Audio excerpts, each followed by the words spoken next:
Okay, I am here at the Henry Herbst farm. This is not to be confused with the Herbst of Herbst Woods on the first day's battlefield. This farm sits here just along Route 15 and 30 at the intersection. In fact, the Gettysburg Walmart is just over here in this direction. And here on this farm, which sat along the York Pike, there were Confederate action and movement of troops from John B. Gordon's Georgia Brigade, and also from William Extra Billy Smith's Virginia Brigade. These two brigades passed by this farm here on July 1st and 2nd of 1863 as they moved toward the York Pike on the extreme Confederate left. They would advance from this farm here in this direction toward the York Pike to the Peter Trossel farm. And on that farm, which we did a video on already, they would set that farm ablaze on fire and burn it to the ground, being one of 3 farms to be burnt down during the Battle of Gettysburg. Now, the house itself was built in the year 1820. So it's a very old brick house. The barn is from 1851. So both structures were here during the Battle of Gettysburg.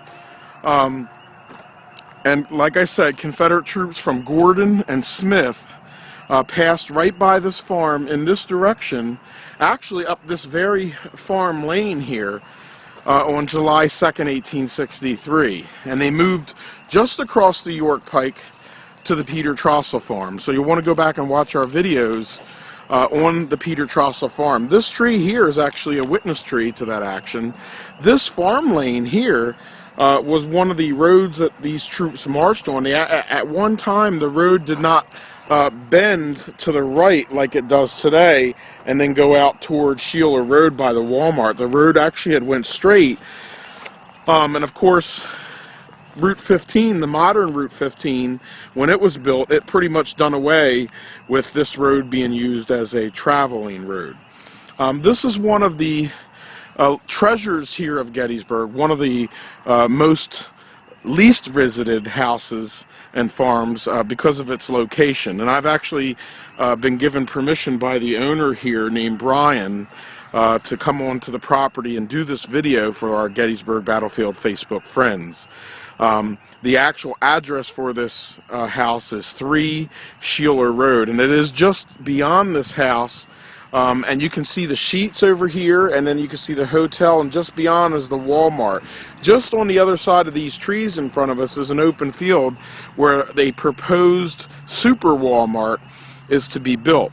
And this video is to be watched in conjunction with both the Peter Trossel farm and the James Weaner farm, because these are all troops from those Georgia and Virginia brigades moving southbound here across the York Pike, protecting the York Pike and making up the Confederate left flank. And it is the Confederate left flank that really doesn't get a lot of attention in the annals of the history books. You always hear about the Confederate right flank and, you know, Longstreet and Hood's division, but the Confederate left flank rarely gets mentioned. So we've decided to do series of videos here at the Herbst farm, the site of the Weaner farm, and the Trossel farm in the last week, so we can fill in the blanks of the Battle of Gettysburg.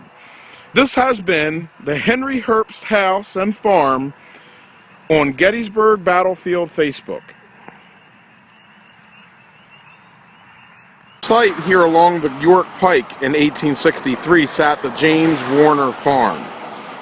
And this video is going to be not only on the James Weaner farm, but also the destruction of a piece of property that was here in Gettysburg on the Gettysburg Battlefield on July 1st, 2nd, and 3rd, 1863.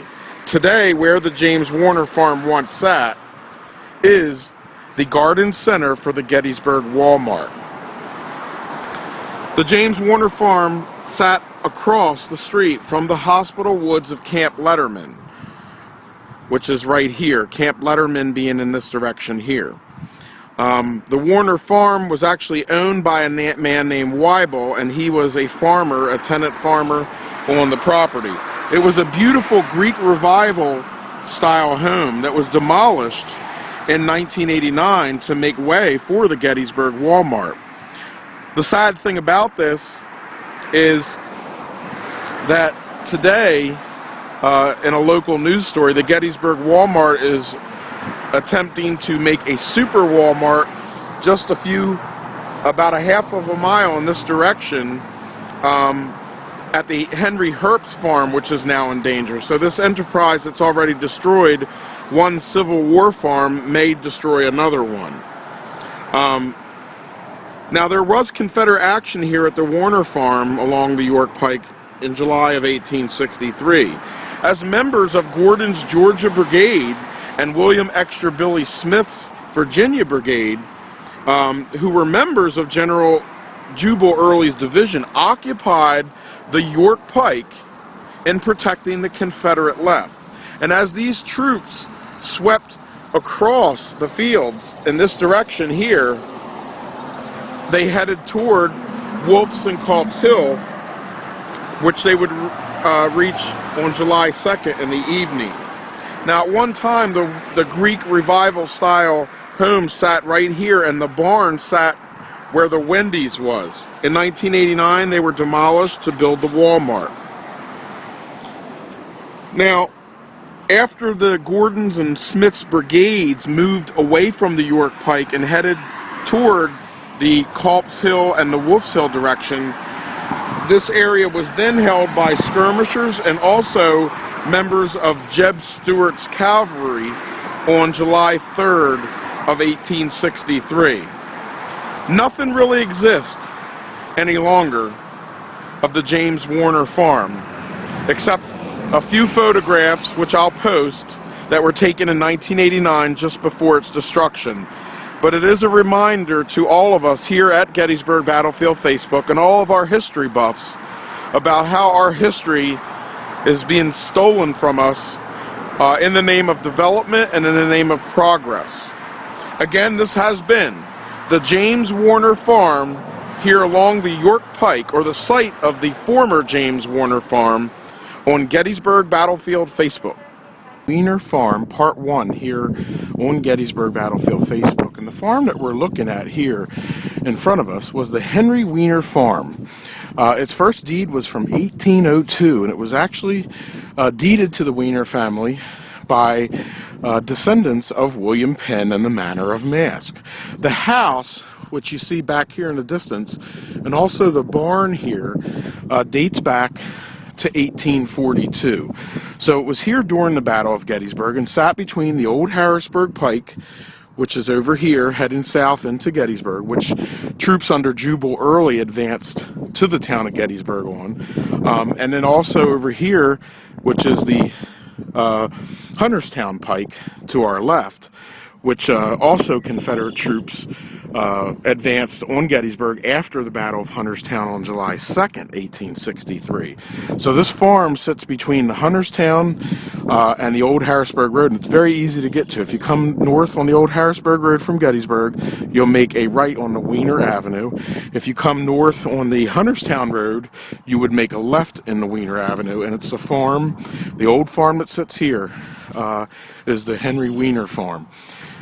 But this farm also has the honor of having host to one of the oldest trees in Pennsylvania, which is a large white oak tree that dates back to 1698. And if we turn here, we'll see it in the distance back here. It's 19 feet in diameter, and on part 2 we're going to go over and take a close-up look at the size of this tree. As a part of our Secrets of the Battlefield. So Confederate troops advanced on and camped around the area of the Weaner Farm on July 1st and 2nd of 1863. The original house and deed, or the original house from the deed of 1802 actually sat down near the natural spring at the original Weaner Farm, which sat down by the oak tree, and we're going to take a look at that area again in part 2. This has been the Henry Weaner Farm here on Gettysburg Battlefield Facebook. It's going to be the Henry Weaner Farm Part 2, and we're going to be taking a look at the historic Weaner oak tree. As we took a look at the farm itself in Part 1, we did mention this oak tree. This is actually one of the oldest living oak trees in Pennsylvania. It goes to about 1698. It's just about 320 years old now, here in 2014. The tree a few years ago was dated, and the approximate dating for the tree was 1698. Now, one of the reasons that this tree has lasted so long is the ground I'm standing on here is a natural spring. Springs are all around here in puddles, providing this tree over its life with fresh, clean groundwater for its roots. The diameter at the base of this tree is 19 feet around. So it's huge, and the tree is alive. It's actually in pretty good shape. It has a few dead branches on it, but considering its age of over 300 years old, it's in excellent shape. And as we take a look over at the trunk of the tree, it was here on July 1st, 1863, that Confederate troops under Jubal Early made their way up the old Harrisburg Road, and also some troops on July 1st and July 2nd made their way down the Hunterstown Pike. We did videos on the Battle of Hunterstown, and also a video on Early's advance toward Gettysburg. Confederate troops camped around this area and passed right by this tree. And again, this has been recognized as one of the oldest trees in Gettysburg. And we're going to take a walk around the extremely large base of this tree, which again is over 19 feet in diameter. And you can see, again, the springs that just literally pop out of the ground here at this tree, from this tree. And again, this is a tree that sat here on the Henry Weaner farm. Now, also, I want to make mention that, as we talked about in the first video, the original William Penn's Manor of Mask was right in this area as well. And the first deed for Henry Weaner's property goes back to the year 1802. The house, the original house that was built on the Weaner farm, sat right here in this area around the tree. And it was later, again, removed down here to where the current house and barn stand, which is from 1842. But the original Henry Weaner house, rather, was from, the deed was from 1802. And I got that information from the great-great-great-grandson, who still lives in the house today, Allen Weaner. So the Weaner family has had this farm in their hands since William Penn deeded the ground over from the original Manor of Mask. This has been the Henry Weaner Farm and the historic Weaner oak tree, also Secrets of the Battlefield witness trees, here on Gettysburg Battlefield Facebook.